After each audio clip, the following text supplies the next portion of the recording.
बात हम लोग समझने का प्रयास करते हैं कि विकसित देश, विकासशील देश।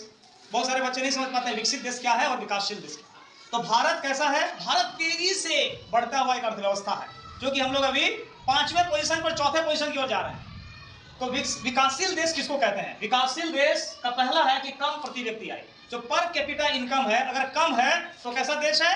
विकासशील देश है। औद्योगिक क्षेत्र का कम विकसित होना। इंडस्ट्री देश होते हैं, वहां चारों तरफ देखोगे कारखाने लगे हुए हैं, उद्योग का जाल सब फैला हुआ है। लेकिन जो विकासशील देश होते हैं उसमें क्या होता है? औद्योगिक क्षेत्र का विकास कम हुआ रहता है। ज्यादातर लोग किस पर आधारित रहता है? तीसरा नंबर पॉइंट, कृषि आधारित। हमारे यहाँ पर देखोगे भारत में तो अधिकांश लोग क्या करते हैं? कृषि करते हैं।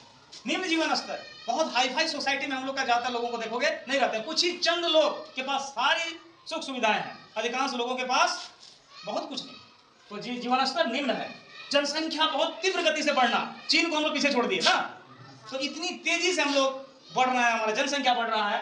शिक्षा और स्वास्थ्य सेवाओं की कम पहुंच, जिस देश में शिक्षा और स्वास्थ्य का तक सबकी पहुंच नहीं हो उसको विकासशील की श्रेणी में रखेंगे। और असमानता हर जगह आपको दिखेगा। असमानता, कोई गरीब बहुत, कोई मीडियम, कोई गरीब तो बहुत गरीब। तो ये हमारे विकासशील देश के मुख्य बिंदु हो गए।